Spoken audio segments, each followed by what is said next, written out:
Imagine the climax of Final Fantasy VIII. Squall and his friends have just defeated Ultimecia, a sorceress from the future bent on compressing time itself. And in her final moments, Ultimecia passes her own powers to a young Idea Kramer in the past, unwittingly creating a time loop. It feels like the end of an epic tale, yet it's also the beginning of another. So how did we get here? To answer that, we need to kind of rewind almost 2 decades before the game's events to a conflict that shaped the world, the Sorceress War.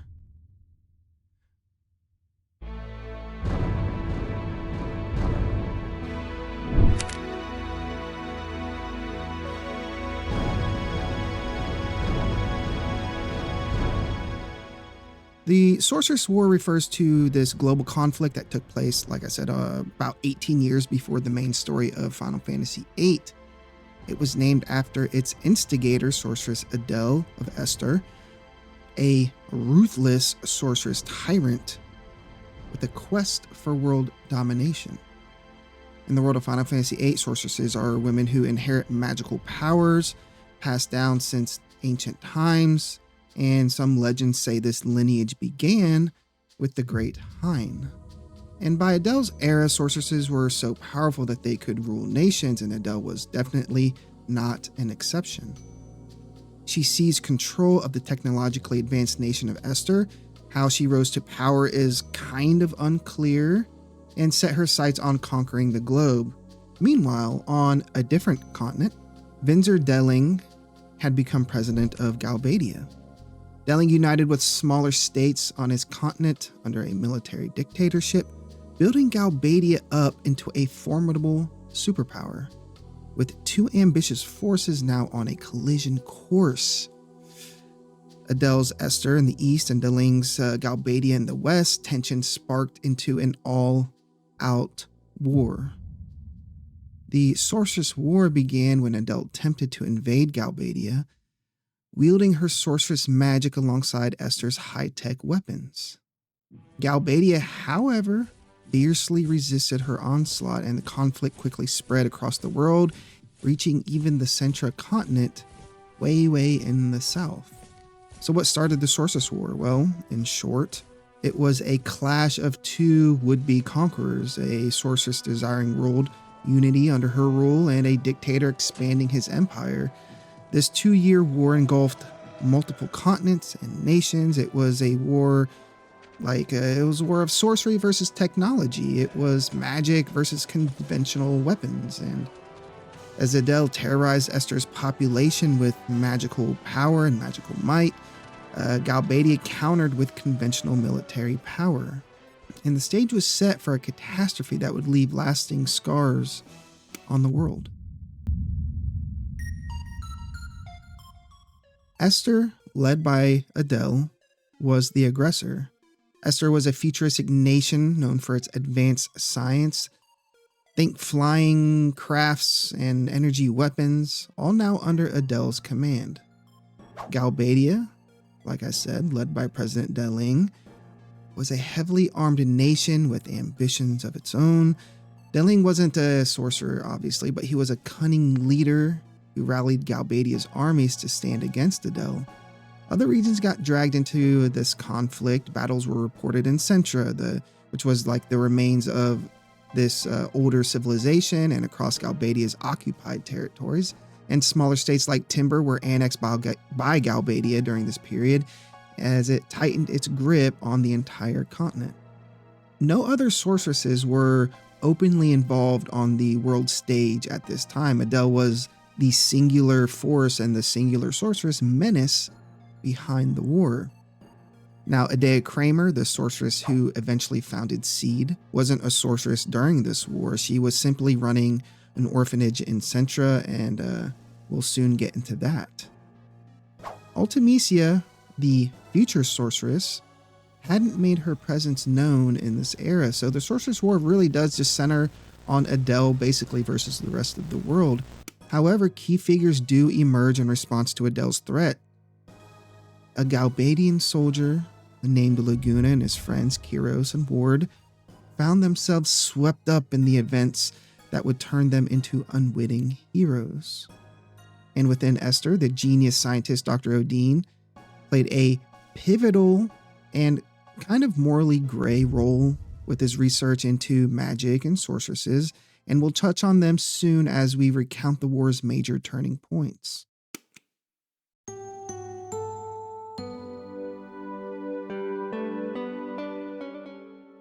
At first, Sorceress Adele enjoyed the upper hand with terrifying magical abilities and Esther's superior technology.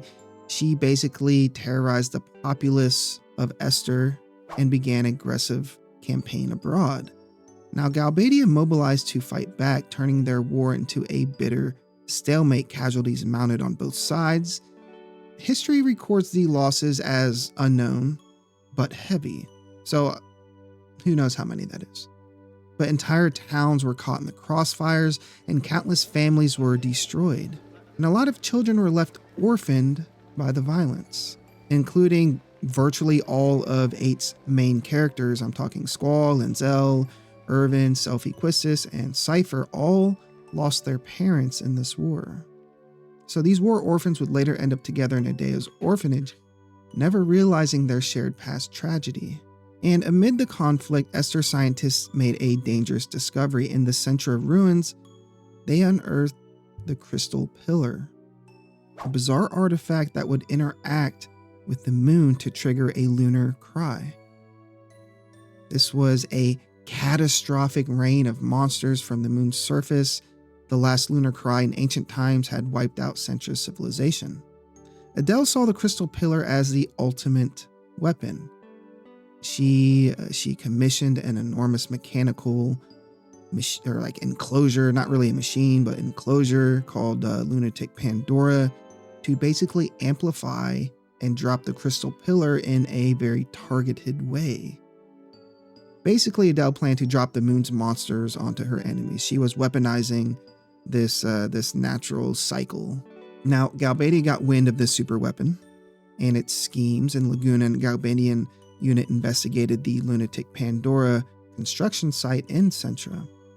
And what they found was horrifying. If Adele succeeded, Galbadia and maybe the entire world could be decimated by a lunar cry. Laguna's team tried to stop it, but they were ambushed by Esther forces, and in a desperate escape, Laguna, Curious, and Ward leapt off a cliff into the ocean to avoid capture. Now they survived, but they were injured and stranded, leaving Adele's deadly plan basically unresolved for the moment.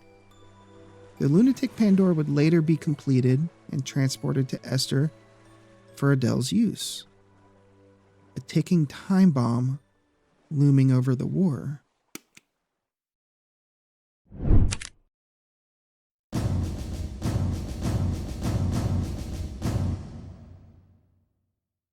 Now, around this time, Dr. Odin made a breakthrough that changed warfare forever. He discovered humans could junction guardian forces, the GFs, the magical beings of 8, straight to their minds, granting even ordinary soldiers limited magic powers. And this invention, called paramagic, meant regular people could cast spells without being a sorceress. These advances started to tip the scales, and powered by paramagic, Galbanian resistance fighters and later Seed cadets could better hold their own against Esther's forces and Adele's magic. So, in other words, science gave humanity a fighting chance against a sorceress. Now, as the war dragged on, Sorceress Adele faced a personal problem. She had no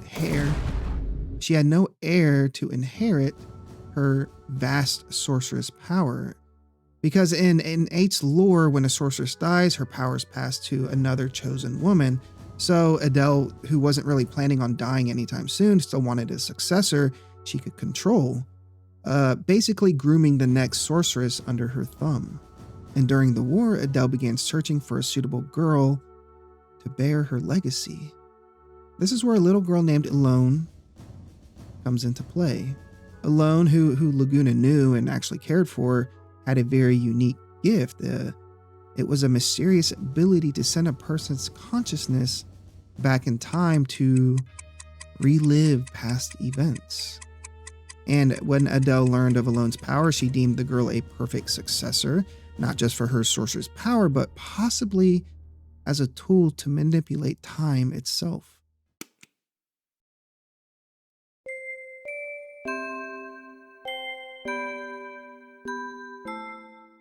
And now we're leading up to the Windhill tragedy.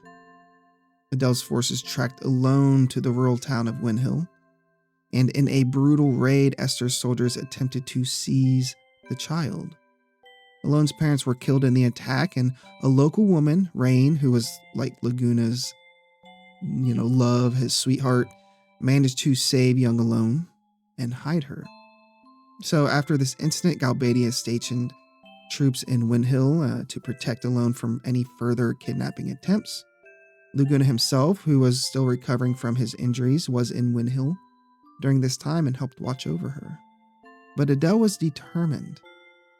There was a second assault on Windhill, which succeeded, and Esther's troops kidnapped Alone and brought her to Esther. There, Dr. Odin subjected Alone to experiments, imprinting her brain patterns into a device called the Junction Machine Alone, which could imitate her time-bending power. Now, fun fact, this jammy device is what Ultimise later uses in the future to achieve time compression. So Alone was now a prisoner of Adele, and Adele had what she wanted, a path to controlling time. The war had taken an even darker turn. So Alone's capture galvanized Laguna into action. Laguna reunited with his buddies and joined a resistant movement within Esther itself, and together with the other Astarians, Rostastarians, maybe? I don't know. Fed up with Adele's tyranny, Laguna hatched a high-stakes plan to remove Adele from power once and for all. So, how do you defeat an all-powerful, all-knowing sorceress? Laguna's answer: trickery. Realizing no normal human could really ever overpower Adele in combat, Laguna set up a trap. Using a decoy of Alone, or if I'm remembering right, it could be Alone herself as bait, but I'm pretty sure it was a decoy. They lured Adele into a confinement device, a prison, a specialized sealing container, and once Adele was inside, they immediately launched this container into fucking space. The end. A lot of this stuff, it sounds, it's so dramatic when you're playing the game, but when you read it out loud and think about it in a vacuum, it's actually kind of hilarious that they just kind of, Looney Tunes her into a tomb, basically a coffin, and launched that bitch into space. It's pretty hilarious, actually. Now, this effectively exiled Adele into an orbital tomb where she couldn't really hurt anybody. So this plan of Laguna's worked, and Adele was sealed away in space, ending her reign. And the consequences of Adele's defeat were huge. I mean, as the container with Adele in it was shot into space, it emitted waves that jammed global communications for the next, 17 years. And suddenly all radio signals on the planet fell to static. And that was one of the strange effects of her being basically a satellite orbiting around. Now, if you remember in game, that the radios, they don't work, and everything is done via cable, and this is why. The world had effectively cut off wireless technology as a result of Adele's sealing, and it was a small price to pay for kind of the freedom from her, if you think about it. And basically, with Adele gone, the Sorceress War was over. Laguna emerged as this unlikely hero, and he was asked to lead Esther as its new president. And under his leadership, Esther immediately shut down Adele's, the lunatic Pandora scheme thing, where, the monster machine, basically. And Laguna ordered the crystal pillar to be sunk into the ocean. And, that was to prevent another lunar cry from ever happening. But then he did something very drastic. Laguna isolated Esther from the rest of the world. The nation went silent, literally hiding its new government behind closed borders, behind camouflage, and the once menacing Esther became known as the Silent Esther, a mysterious hermit nation. And Galbadia, on the other hand, the war left Galbadia as the dominant world power basically by default. And with Esther closed off and Centra long destroyed, Galbadia now held a lot of sway over most of the known world.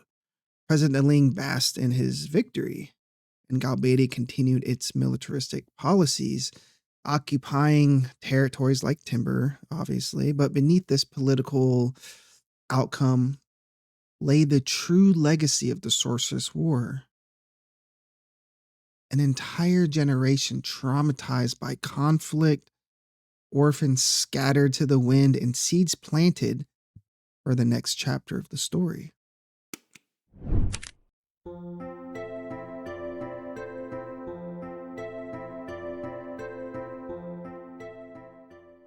Though peace was restored, the aftermath of the Sorceress War was felt for years, and countless children who lost their families were left homeless, leading to an abundance of war orphans all around the world.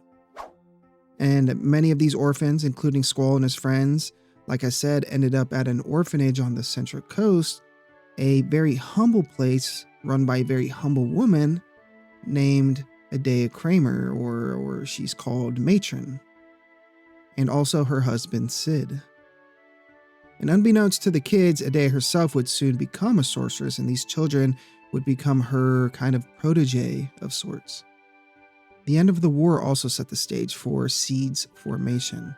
So, in a kind of a weird twist of fate, thanks to time travel shenanigans, the defeated Ultimecia from the future appeared at Adea's orphanage as a dying woman and transferred her sorceress powers to Adea. So young Adea, now a sorceress herself, was warned of an evil sorceress to come. It's all very confusing. But basically, Adea learned about Ultimecia's threat in advance. It was a mind-bending casual loop. Now, determined to prevent another sorceress from wreaking havoc, Adea and Sid founded Garden and Seed, and this was an academy and mercenary force dedicated to training skilled fighters to defeat rogue sorceresses. And the Garden and Seed, they received their funding from a Shumi benefactor named Norg, to build 3 very elite military schools. You have Balam. I don't know why I call it Balam. You have Balam Garden, Galbadia, and Trabia Gardens. They were repurposed old Centra facilities, and they were turned into campuses, and Adea's war orphans, a lot of them, enrolled as the first generation of Seed cadets. Essentially, Seed was born directly because of the Sorceress War. It was a proactive measure so that if a sorceress like Adele, or worse, Ultimecia, ever rose again, there would be a dedicated force ready to stop her. Which is actually really cool and kind of weird. That Ultimecia basically founded, in a very roundabout way, founded the organization that would eventually stop her in the future. Now, Adea herself chose to step away from the spotlight because she ended up establishing White Seed, which was a covert ship where she kind of protected Alone and other orphans, and she kind of stayed behind the scenes while Sid was running the big show at Balam Garden as the headmaster. And over time, as memories of the war grew more and more distant, the true purpose of Seed became almost a legend. And by the start of 8's main story, Garden is basically just known as a premier mercenary school, and that's where you, as the player, pick things up, thinking really nothing more than that. And most students have no idea that the ultimate goal of Seed is to face an evil sorceress from the future.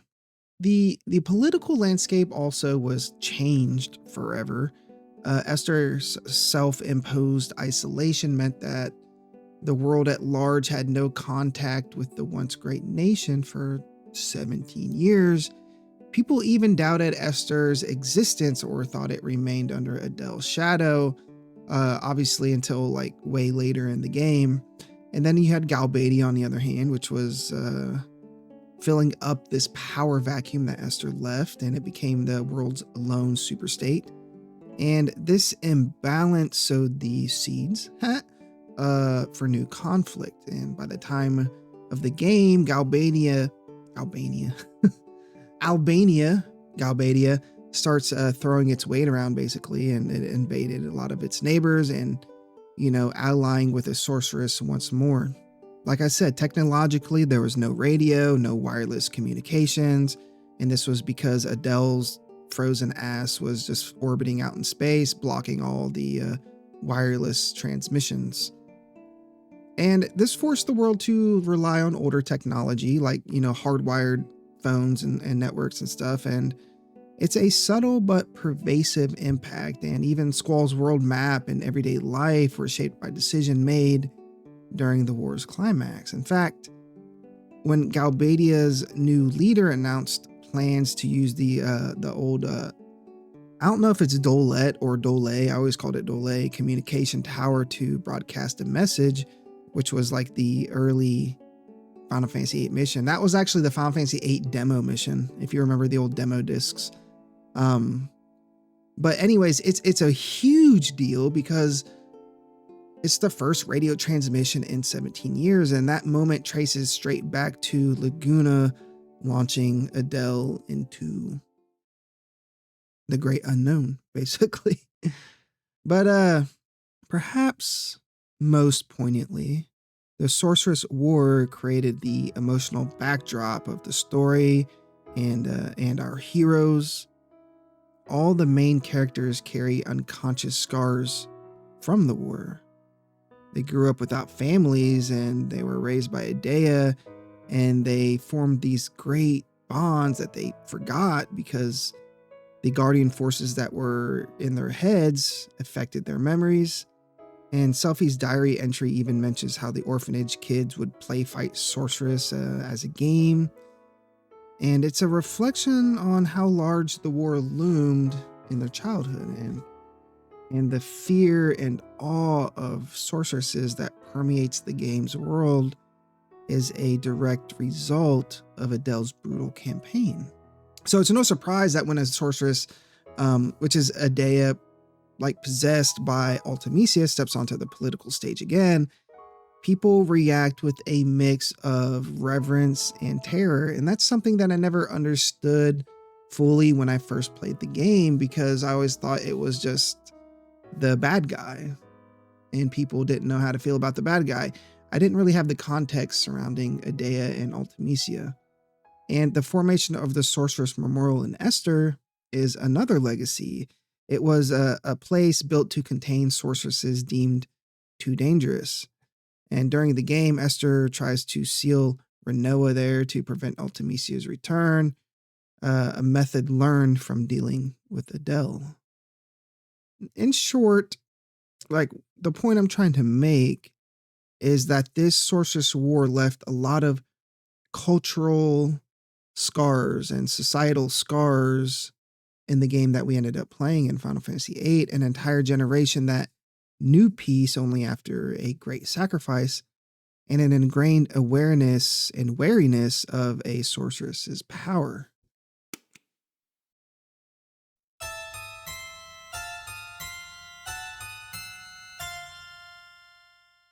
Although the groundwork laid by the Sorceress War comes back full circle during the events of Final Fantasy VIII, it's literally and kind of figuratively, almost as if history tries to repeat itself on a grander scale. A sorceress tries to conquer, and the heroes raised by the war's aftermath rise up to try and stop her. And when Ultimecia, from the future, begins manipulating the present, she chooses Edea as her initial vessel, the very woman who started Seed to oppose her. And possessed by Ultimecia, Edea switches from this sweet and benevolent matron to scary, malevolent ruler. And this happens in an instant. And she teams up with Galbadia, who's now led by a Delling successor and all these like military, people. And they turn Galbadia's forces toward global domination, just like Adele tried all those years ago. It's a chilling mirror. Galbadia once fought against a sorceress, and now they bow to one. It's kind of crazy, right? The lunatic Pandora plot devised by Adele also comes back to life. In the late game, Ultimecia, through like Sorceress Idea and then Sorceress Renoa, revives Adele's lunatic Pandora and triggers a lunar cry over Esther, and all to break Adele's seal in space and free her, kind of like Dr. Evil style. Cypher, who we know is Squall's rival, and he idolizes the sorceress, basically reenacts Laguna's role, but kind of like on the opposite side, helping Ultimecia carry out the lunatic Pandora plan that Laguna once kind of foiled. Monsters rain from the moon, Adele is released, and Ultimecia takes Adele as her new host. And the result is a crisis that forces Esther to finally end its isolation and ask Seed for help. Thus, the war Adele started literally spills into the present. It's a continuation of the Sorceress War, as the heroes must face Adele, now possessed by Ultimecia, in battle. It's kind of like how some people think that World War II is just a continuation of World War I, and I can definitely see that, where that thinking comes from. In the end, they defeat Adele for good, and Ultimecia moves on to possess Renoa, setting up the final showdown in time compression. And this chain of events shows how the Sorceress War's unresolved threads, Adele's survival and lunatic Pandora not just being blown to smithereens for some reason, directly fuel Ultimecia's endgame. Even Laguna's legacy plays a role, because as president of Esther, he's the one who helps the party get to Ultimecia's era by utilizing Alone's power in the Ragnarok airship, and Laguna's preparations and arguably his genes, it's heavily implied he's Squall's papa, help the new generation finish what he started. The war he ended enables his son and friends, at the very least his successor type person, to end the next war. So in essence, the Sorceress War shaped everything. It shaped the heroes and the villains and the world they move in and the tools at their disposal.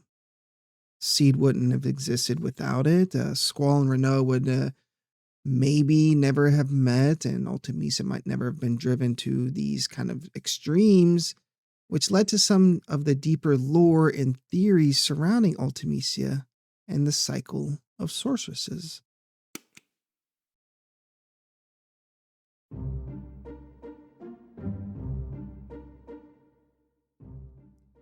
So now I kind of want to get into a lot of the like lore and fan theories and stuff like that. So by the end of Final Fantasy VIII, Ultimecia is defeated and time is restored, and it's a happy ending, earned through blood and sweat and a healthy dose of paradox and suspension of disbelief. But the lore of the Sorceress War and Ultimecia's role in history leaves a few big questions that fans love to ponder, and I'm just kind of plucking these off the web. Like, for example, who was Ultimecia before she became this evil sorceress person, and why did she seek to compress time, and could there be a darker fate in store for our heroes in the near future? So, one compelling idea is that Ultimecia is partly a product of the Sorceress War legacy, and when Ultimecia finally appears in the future era, think many generations after the war, she mentions the world's hatred of sorceresses.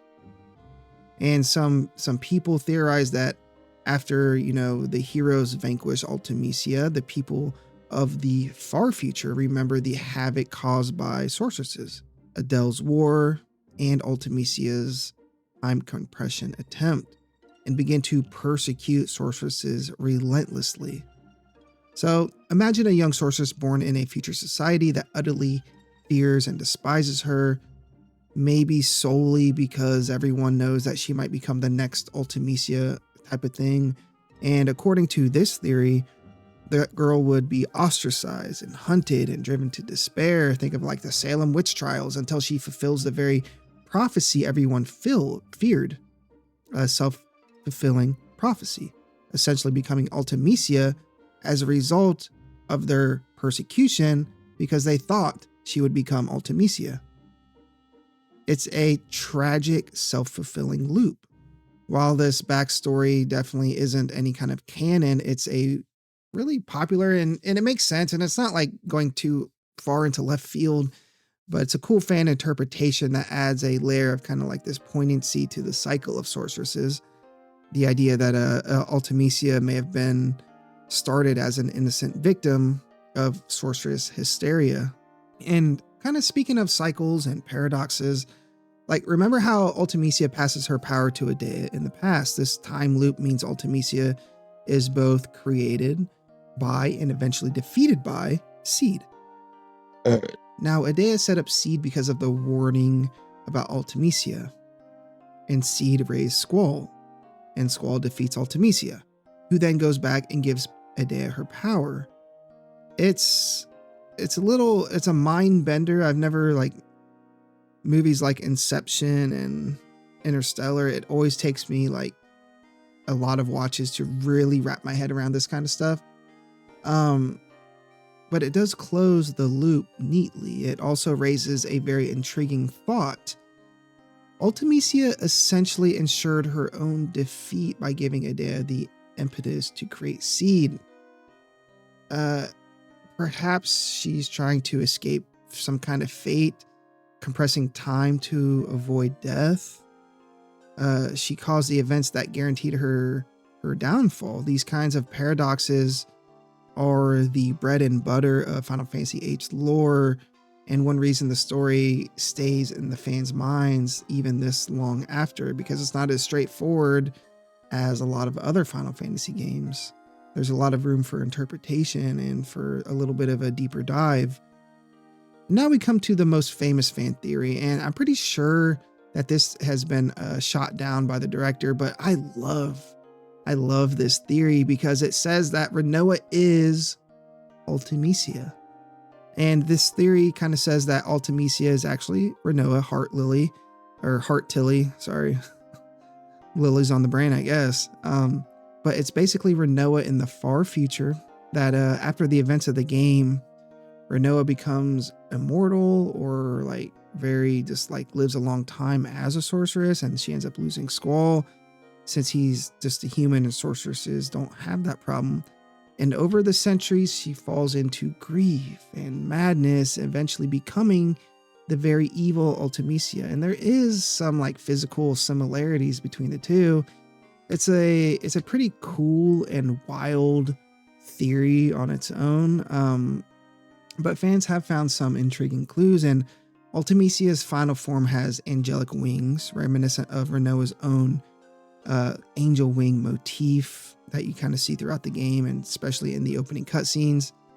Ultimecia's GF is named Griever, the same name as Squall's lion emblem.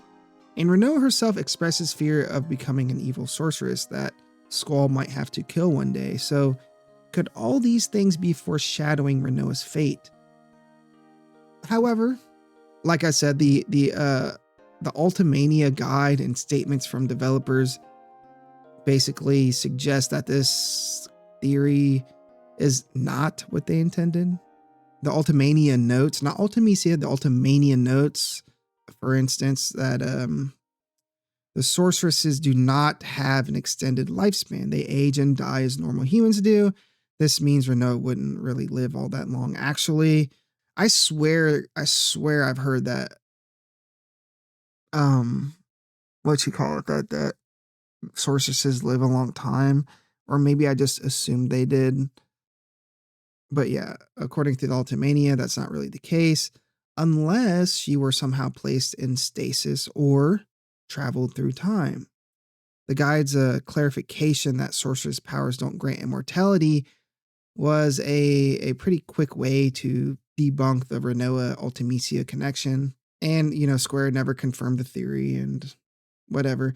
I think for a lot of media, I would prefer if the devs didn't confirm or deny anything, because I think once you create something and on such a smaller scale, even when I make like YouTube videos, when I make a video and put it out in the world, it's not really like, it's not really mine anymore, if that makes sense. Like, and I think it kind of goes the same for um, games and movies and stuff, because I only just make it, and by the time you guys are watching it, I'm already making the next video, or I'm already thinking about the next video. It's not really like, it's out of my hands after that, and it's not really my thing anymore. At least that's the way I see it. And yeah, I would love if like devs just, if people come up with these cool, crazy theories, just let them run with it, because I love this kind of stuff. And it kind of like breaks a little bit of the magic when they come out and just say, no, it's not like that. That's not what we made. Just let the people have their fun. Anyways, another little tiny tidbit of lore that some people have extrapolated, again using the Ultimania info, is the timeline of the sorceress after the game. Because during the ending, as Squall travels through this time compression, we see him briefly encounter what appear to be multiple different sorceresses from different eras, 11 of them to be exact, before Ultimicia's final form. And fans kind of interpret these as sorceresses who inherited the power in the years between the ending of Final Fantasy VIII and Ultimicia's future, which that seems pretty plausible. And if Renoa is sorceress number 1 in the line, Ultimicia is the final one. Counting the ones in between kind of suggests that Ultimicia's era is many, many centuries ahead in the future. And some people have even said it's like roughly 1,000 years in the future. And that really drives home how far-reaching the consequences of the Sorceress War really are, because that's actually what we're kind of talking about the whole point of the video. The ripples of what Adele started extend a millennium or more, or maybe less, onward. And it underlines how extraordinary Ultimicia's time compression plot was. She sought to collapse all of that history into one moment where she would alone exist. The Sorceress War may have been short by like military war standards, just 2 years, but its echo was heard across a millennium. And that is the very rich and intertwined and confusing and cool story of the Sorceress War and its lasting impact on Final Fantasy VIII's world. It's a history of tragedy and hope and fate, and of a world basically torn apart and painstakingly put back together. I want you guys to answer this. Were the sorceresses villains or the victims of fate? What do you guys think about some of the fan theories out there, like the ones I talked about, or even some of the ones I didn't talk about? And could have things played out differently if the world had shown a little more trust in the sorceresses instead of fear? Let me know all that in the comments. I appreciate you guys tuning in. God bless. Have an amazing day. Don't forget to like and subscribe, and I'll see you in the next video.